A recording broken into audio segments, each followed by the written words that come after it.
Setelah usai tetapkan Hasto Kristianto sebagai tersangka, Sekjen PD Perjuangan kini dicegah ke luar negeri.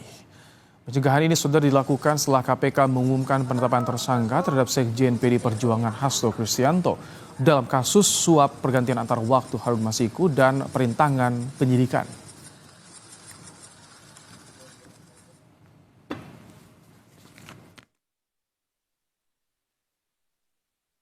Seperti yang diketahui pada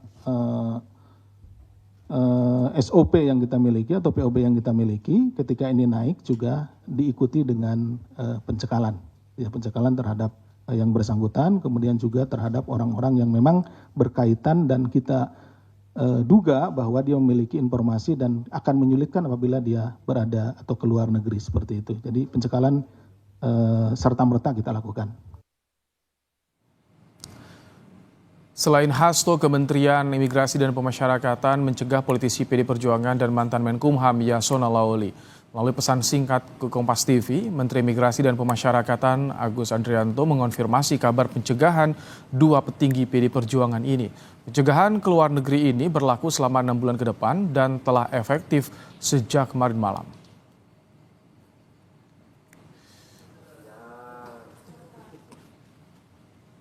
Kalau saya tidak salah baca ada nama Yasona Lawli pencekalan kemarin malam, kata Menteri Imigrasi dan Pemasyarakatan Agus Andrianto dalam pesan singkat kepada Kompas TV.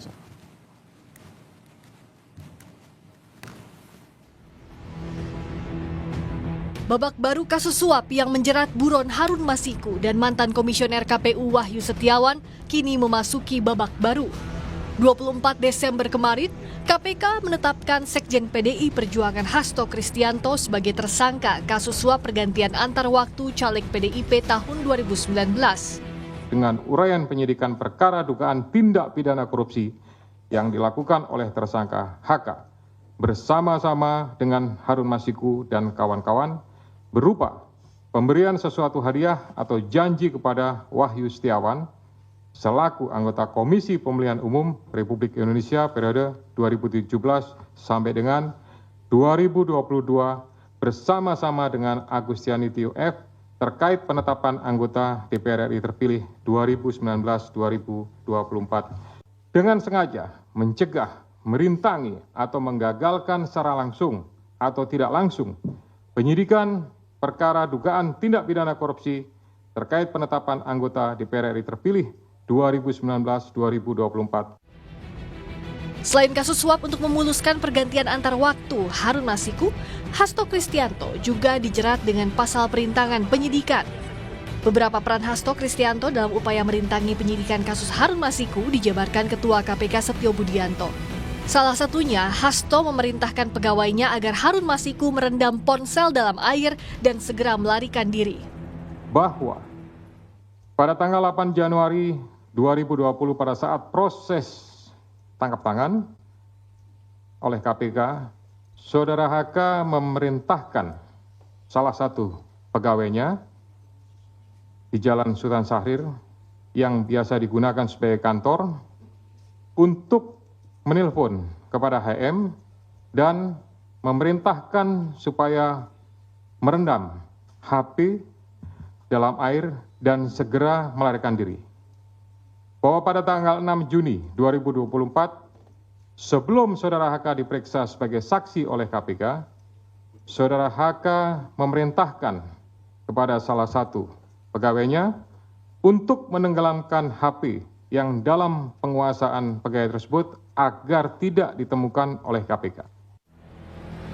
PDI Perjuangan menilai penetapan Hasto Kristianto sebagai tersangka tidak berdasarkan bukti kuat karena tidak ada satupun bukti yang menghubungkan Hasto dengan kasus Harun Masiku.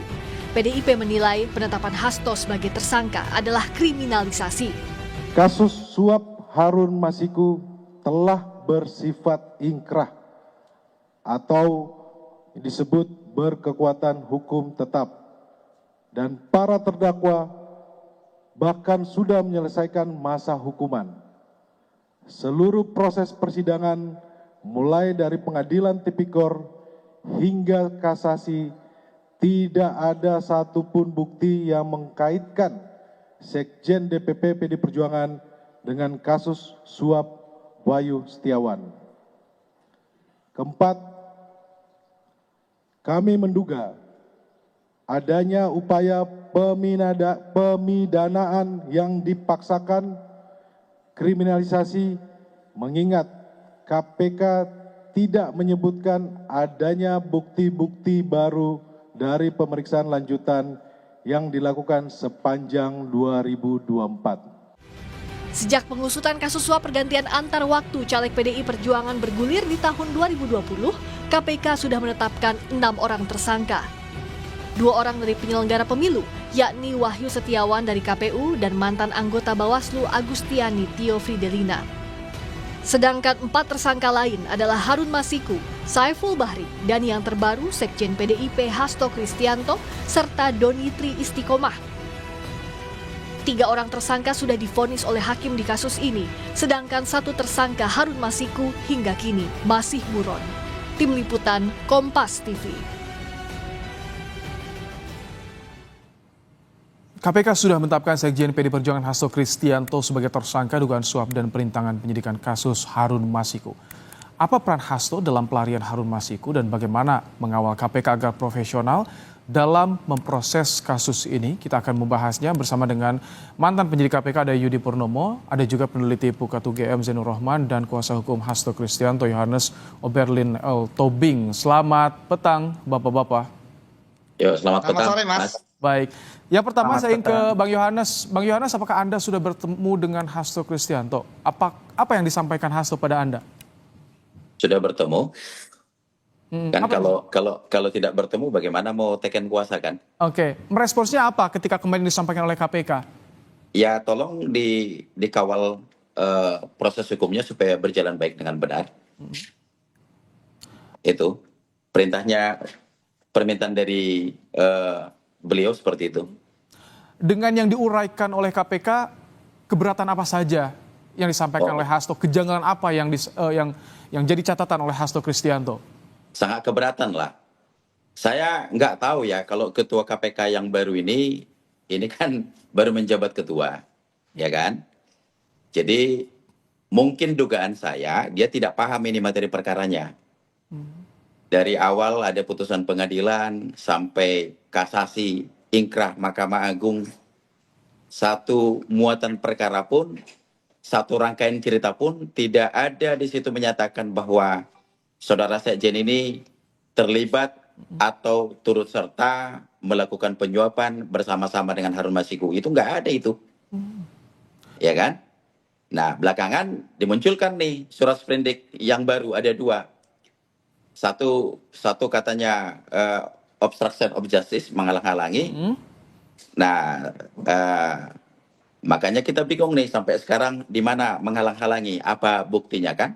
Karena seluruh muatan materi perkara itu sudah dibuktikan di persidangan dan itu tidak ada kaitannya dengan Saudara Sekjen. Demikian, Mas. Oh, jadi dari awal bahkan ketika BAP sampai ke amar putusan persidangan tidak ada yang mengkaitkan dengan nama Hasto Kristianto di kasus ini? Tidak ada. Makanya saya bingung nih pernyataan Saudara Ketua KPK ini. Kalau boleh nanti saya kirim putusan supaya beliau baca gitu. Oke. Ya kan? Jadi itu tuduhannya itu sangat luar biasa loh itu, ya. Baik. Disebut bahwa bersama-sama melakukan suap dengan Harun Masiku, disuruh diperintahkan kepada Saudara Kusnadi untuk mencelupkan handphonenya. Itu sampai sekarang handphonenya masih ada, suruh periksa aja tuh. Handphonenya Saudara Kusnadi, suruh Ketua KPK, itu masih ada buktinya dipegang. Nomor itu masih aktif sampai sekarang. Baik. Nah, jadi saya menduga ini para penyidik-penyidik ini tidak memberikan data yang tepat nih kepada Ketua KPK. Handphonenya masih ada sampai sekarang. Oke. KPK kan punya alat yang canggih, mau dicelupkan atau tidak, ada nggak perbuatan itu? Ada nggak data-data, ada nggak fakta-fakta itu? Mereka kan punya alat itu. Oke. Jadi saya kira makanya nggak paham materi Tuduhan perkara. tak ada data, tak ada bukti, fakta yang diyakini ada keterkaitan Hasto Kristianto di kasus ini. Nggak ada. Baik. Nanti saya kirim putusan pengadilan. Baik, saya ingin mendengarkan supaya tahu. dari Nah, Mas Yudi Purnomo kalau nih. yang paling ini menjadi tudingan yang sangat menyesatkan. Ini pemberitaan yang menyesatkan ini. Oke, Masa saudara Sekjen menyuruh sebelum saudara Kusnadi untuk mencelupkan handphonenya? sebelum saya nanti beri kesempatan ke Mas Yudi. Tapi soal pencekalan sudah ada informasi, Bang Yohanes, soal pencekalan Hasto ini. Nah, itu Sudah mendapatkan suratnya? kami baru terima hari ini. Oke, sudah diterima surat pencekalan oleh imigrasi selama 6 bulan ya. Ya, Hasto dan Yasona ya informasinya? ya saya juga baru dapat dari media kalau Pak Yasona juga dicekal, kan gitu ya. Oke, tapi kalau surat yang secara resmi disampaikan dari imigrasi baru Hasto aja yang diterima? Baru kita terima hari ini. Oke, baik. Mas Yudi, ketika tadi ada tuduhan KPK tak punya data, tak punya bukti soal keterkaitan Hasto, karena dari BAP sampai amar putusan tidak ditemukan ada keterkaitan di situ. Bagaimana? Dulu Anda pernah di KPK. Sejak kasus ini bergulir, Anda seperti apa yang Anda ketahui soal ini, Mas Yudi? Ya, kalau kita bicara mengenai perkara terdahulu ya, yang sudah mempunyai kekuatan hukum tetap, ya saya pikir kan itu merupakan bukti-bukti yang lama ya. Kita tahu bahwa surat perintah penyidikan terhadap Harun Masiku selama dia masih buron kan masih aktif ya. Sehingga kemudian ya penyidik kita lihat dalam beberapa waktu belakangan ini kan juga giat ya, aktif untuk kemudian mencari lagi bukti-bukti baru seperti yang kemudian disampaikan dalam beberapa kesempatan oleh KPK bahwa ada bukti baru dan lain sebagainya. Yang kita tahu bahwa tindakan penyidik KPK kita tahu melakukan penggeledahan di beberapa tempat, kemudian juga pemeriksaan saksi-saksi ya, penyitaan dan sebagainya. Saya pikir itu adalah bukti yang berkembang ya pasca bukti-bukti yang terdahulu. Itu yang pertama. Kemudian yang kedua, ya memang terkait dengan apa yang disampaikan oleh Pak Setio, beliau kan mewakili institusi KPK, mewakili 5 pimpinan KPK yang lain. Artinya bukan berdiri sendiri di Pak Setio ya sebagai ketua KPK. Saya pikir bahwa kronologis yang disampaikan itu adalah bentuk transparansi yang bukti-buktinya dan sebagainya sebenarnya sudah disampaikan ketika ekspos. Misalnya ketika ada perbuatan A, maka di ekspos tersebut ya akan diuji perbuatan-perbuatan tersebut. Kita tahu misalnya ekspos itu dihadiri oleh 5 orang pimpinan KPK dan semuanya sepakat bulat. Jadi bukan hanya keinginan Pak Setio sebagai ketua KPK, tapi 4 yang lain pun setuju. Kemudian juga bahwa di situ hadir penyelidik, penyidik, penuntut, tasannya dan juga yang deputi penindakan. Artinya saya pikir untuk bukti-bukti yang disampaikan Mas Yudi, bisa diceritakan dulu ketika kasus ini pertama kali ditangani di tahun 2020, karena novel Baswedan sebetulnya sudah diajukan di tahun 2020 untuk penetapan tersangka ini, tapi tidak disetujui oleh pimpinan KPK.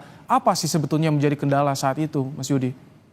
Ya saya nggak terlalu paham ya apa yang terjadi di eranya Firly ya terkait dengan Harun Masiku, karena seharusnya psikologis untuk bisa menangani kasus korupsi yang buron seperti ini kan hanya 1 tahun ya. Seperti yang selalu saya sampaikan, masa di saat yang bersamaan ada 4 orang koruptor yang kita tahu high qualify lah, dilihat dari profilnya yang dia merupakan konglomerat, dia merupakan pejabat tinggi gitu ya, itu bisa ketangkap. Kenapa yang ini tidak? Itu yang pertama. Kemudian yang kedua, ya saya nggak paham juga bagaimana strategi yang dilakukan oleh Pak Firly, tapi intinya dia gagal ya melakukan tugasnya untuk menangkap Harun Masiku. Itulah sebabnya mengapa kemudian berlarut sampai saat ini. Ya kita tak paham ya kegaduhan-kegaduhan yang terjadi di awal, ya misalnya pemulangan AKBP Rosa Purwobekti kembali ke polisi dan kemudian dia kembali lagi ke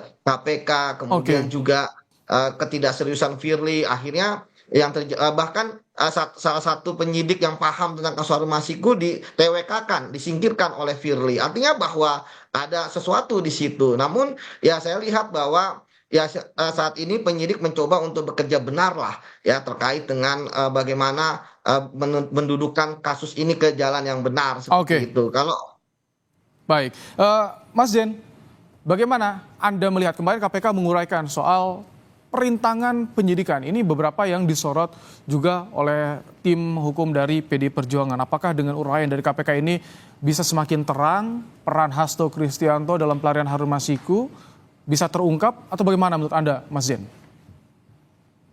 Ya, ini memang KPK perlu cepat ya untuk mengajukan kasus ini ke meja hijau biar semuanya nanti bisa terungkap dengan utuh, lengkap, dengan tanpa ada tedeng aling-aling gitu ya, tidak ada yang ditutupi di depan persidangan. Dan kalau misalnya pihak-pihak yang menjadi tersangka merasa bahwa penetapan tersangka ini tidak sesuai dengan hukum, bisa juga segera mengajukan pra peradilan ataupun bisa melaporkan kepada Dewan Pengawas jika melihat adanya pelanggaran kode etik yang dilakukan oleh pimpinan maupun pegawai. Tetapi kalau kita lihat keterangan dari Ketua KPK kemarin, sepertinya keterangan pers tersebut salah satu keterangan pers yang cukup detail, bahkan menjelaskan bagaimana perbuatan pidana itu dilakukan. Kami termasuk pihak yang sering melihat konferensi pers di KPK ya. Kalau saya bandingkan dengan kasus-kasus yang lain, kasus yang ini lebih detail daripada kasus-kasus yang lain. Itu yang saya amati selama ini. Saya mengamati KPK sudah belasan tahun begitu. Itu menunjukkan salah satu bentuk transparansi dari kerja penyidikan di KPK. Dan juga kalau informasi yang disampaikan itu sebenarnya publik juga sudah pernah membaca di berbagai kesempatan di tahun 2020 ketika misalnya ada informasi KPK melakukan pengejaran terhadap Harun Masiku, mendapatkan hambatan, mendapatkan halangan, juga adanya informasi-informasi lain termasuk juga misalnya keterlibatan pihak-pihak lain yang kemudian hari ini ditetapkan sebagai tersangka. Jadi saya melihat sejauh ini KPK bekerja profesional untuk membayar kegagalan mereka selama 4 tahun. Saya melihat harusnya perkara ini selesai di tahun 2020. Soal apakah ternyata untuk dua tersangka ini tidak disebutkan perannya di dalam putusan Wahyu Setiawan dan Tio, saya pikir itu lebih kepada bagaimana kondisi KPK waktu itu. Dan kalau kita mau fair juga, di dalam dakwaan itu kan fokus kepada apa yang ingin dibuktikan terhadap tersangka tersebut. Untuk hal-hal yang lain kan tidak wajib juga itu diuraikan secara lengkap. Dan ternyata ketika di dalam proses penyidikan berjalan, ada tambahan-tambahan informasi dan kemudian bisa ditetapkan tersangka baru, Mas Ibrahim. Oke, baik. Usai penetapan Hasto Kristianto sebagai tersangka, apakah ada tanggapan dari Ketua Umum PDIP Megawati Soekarno Putri dan apa upaya hukum yang disiapkan oleh tim PDIP menghadapi kasus ini? Nanti kita akan bahas usai jeda ya, Bang Yohanes, Mas Yudi, Mas Zen, tetap bersama kami di Kompas Petang. Jadi kita bahas soal bagaimana pasca penetapan Hasto Kristianto sebagai tersangka oleh KPK di kasus suap Harun Masiku. Masih bersama kita sore ini ada Yudi Purnomo, ada Yohanes Obrelin dan juga Zainur Rahman Depukat UGM. Bang Yohanes, sejauh ini sudah ada respons dari Ketua Umum PDIP Megawati Soekarno Putri pasca Hasto Kristianto jadi tersangka?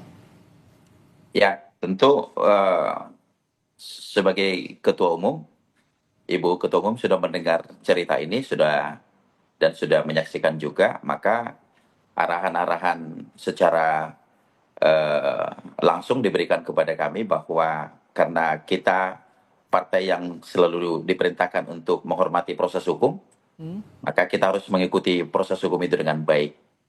Nah, jadi langkah-langkah hukum harus dilakukan, maka dalam waktu dekat juga kami akan melakukan langkah-langkah konkret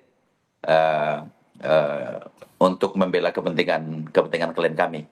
Begitu, Mas. Seperti apa upaya hukum yang akan dilakukan? Apakah langsung akan menempuh pra peradilan atau menyiapkan bukti-bukti yang dimiliki oleh tim hukum PDIP? Seperti apa, Bang Yohanes? Tentu itu salah satu langkah yang akan kami lakukan dalam waktu dekat. Nah, kemudian kan sebenarnya kan berita ini kan berita framing nih. Nah, jadi kalau memang dalam rangkaian berita framing yang lagi sedang viral, ya maka berita ini harus kita jawab dengan berita, harus kita lawan dengan berita gitu. Jadi karena apapun ceritanya, kalau kita langsung membuat upaya-upaya hukum sementara ini lagi ditonton begitu banyak masyarakat, maka hal-hal untuk menjawab isu-isu ini harus perlu kita selesaikan. Maka kemungkinan sampai berapa lama ya tentu sampai kita lihat seberapa lama ini menjadi konsumsi publik. Yang pasti gara-gara viralnya berita Pak Sekjen ini dijadikan tersangka sampai kenaikan pajak yang PPN 12% itu sampai tenggelam tuh, nggak kedengaran. Karena ditunggu Gitu loh. juga soal kasus ini juga kan bertahun-tahun ini yang ditunggu Nah. oleh publik kayak seolah kemana nih ujungnya. Nah Mas Zen, ketika tadi sikap PDIP yang tidak percaya, pasti tidak percaya nih pada KPK karena mempertanyakan soal penetapan tersangka Hasto dengan bukti-bukti yang dimilikinya. Bagaimana sebaiknya sebetulnya sikap PDIP? Apakah menyerahkan proses hukum kepada KPK, melihat tadi yang Anda sampaikan ini transparansi dari KPK, detail dari KPK, atau bagaimana Mas Zen? Ya, tentu semua pihak harus menghormati proses hukum ya, karena kita harus belajar untuk menumbuhkan kesadaran hukum di masyarakat. Dan kita tentu sebagai negara hukum harus menyelesaikan persoalan-persoalan hukum melalui jalur hukum. Yang kedua, bagi pihak-pihak yang merasa dirugikan, siapapun itu, baik itu tersangka maupun partai politik atau pihak lain dapat menggunakan upaya-upaya hukum yang tersedia ya. Tetapi apakah itu akan digunakan atau tidak, ya itu kembali kepada yang bersangkutan. Apakah akan mengajukan pra-peradilan, apakah akan lapor kepada Dewan Pengawas. Saya pikir masih ada satu lagi upaya yang bisa digunakan ketika yakin bahwa ini adalah kriminalisasi, politisasi, pemaksaan, yaitu dengan misalnya nanti ketika rapat dengar pendapat antara Komisi 3 DPR RI dengan KPK, semua partai yang ada di Komisi 3 bisa melakukan scrutinize terhadap kerja-kerja KPK di dalam menangani perkara ini sehingga semuanya akan terbuka secara jelas. Tetapi itu kan forum non hukum. Forum hukum ya ada di depan meja hijau di persidangan begitu ya. Sekali lagi saya sejauh ini tidak melihat adanya kriminalisasi dalam perkara ini karena keterangan dari KPK itu saya lihat sangat terang, sangat jelas dan ketika KPK menetapkan tersangka pasti berdasarkan dua alat bukti dan dua alat bukti itu bisa diuji melalui forum pra-peradilan. Adapun soal politisasi yaitu menjadi wilayah perbincangan politik yang itu artinya adalah wilayah perbincangan non hukum. Kalau misalnya ada yang mengatakan bahwa ini sekarang terjadi politisasi kemudian akhirnya merugikan pihak-pihak tertentu. Nah, mungkin juga pihak lain bisa mengatakan politisasi juga terjadi di tahun 2020 ketika waktu itu seharusnya ada penetapan tersangka pihak-pihak lain tetapi tidak ditetapkan sebagai tersangka karena adanya obstruction of justice. Bahkan kalau kita mengikuti kasus itu Mas Ibrahim, ada informasi-informasi lain nih yang belum dibuka di dalam konferensi pers kemarin. Misalnya bagaimana ketika penyidik dan penyelidik KPK melakukan pengejaran misalnya kemudian mendapatkan hambatan-hambatan. Nah, bagian itu juga belum diceritakan ketika konferensi kemarin. Nah, Apakah artinya pimpinan KPK yang saat itu menjabat di 2020 juga harus diperiksa agar jelas mengapa ini bisa terjadi, mengapa bisa ditunda-tunda, Mas Zen? Iya, saya pikir perlu ya semua yang terkait dengan kasus ini itu perlu untuk dicek. Karena obstruction of justice, menghalang-halangi penyidikan itu bisa dilakukan oleh siapa saja yang memiliki kewenangan maupun tidak memiliki kewenangan. Misalnya sekarang kita mendengar ada pencekalan terhadap ex-Menteri Hukum dan HAM. Makin kita bertanya-tanya atas dasar apa kemudian pencekalan itu dilakukan oleh KPK? Apakah sebagai kapasitasnya ex-Menteri Hukum dan HAM? Apakah kapasitasnya sebagai pengurus DPP PDIP atau seperti apa? Atau mungkin juga di internal KPK sendiri waktu itu ketika 2020 misalnya ada upaya-upaya untuk melokalisir perkara misalnya. Itu bisa dilakukan pemeriksaan secara tuntas yang sekarang adalah kesempatan terbaik. Mengapa? Karena ini adalah awal baru dari pimpinan KPK, semangatnya baru dan mereka bisa dimintakan akuntabilitas. Kalau di awal periode jabatan Pak Setio ini misalnya main-main atau misalnya menjalankan perkara tanpa alat bukti yang kuat, ini bisa menjadi sejarah yang sangat buruk, start yang buruk dan itu saya pikir juga bisa mengancam karir dari Pak Setio. Jadi menurut saya ini pertaruhan yang cukup besar. Kembali lagi kita harus arahkan melalui jalur-jalur hukum yang tersedia, Mas Ibrahim. Oke. Jalur hukum itu yang bisa menjadi. Tambahin ya, Mas. Baik, silakan. Nah, jadi kalau tadi Mas Jainur Rohman bilang tidak ada kriminalisasi, yang merasakan kami, Mas. Bisa bayangkan, ya, kita dipanggil untuk mendampingi saudara sekjen dipanggil sebagai saksi. Supirnya aja, ajudannya, itu bisa digeledah dengan paksa. Handphonenya dirampas, barang-barang miliknya yang tidak ada kaitan dengan materi perkara itu sampai hari ini ditahan. Sebagaimana yang disampaikan Bang Yudi tadi Purnomo, itu ada banyak kekacauan yang terjadi di KPK itu. Antara penyidik dengan pimpinan itu nggak sinkron.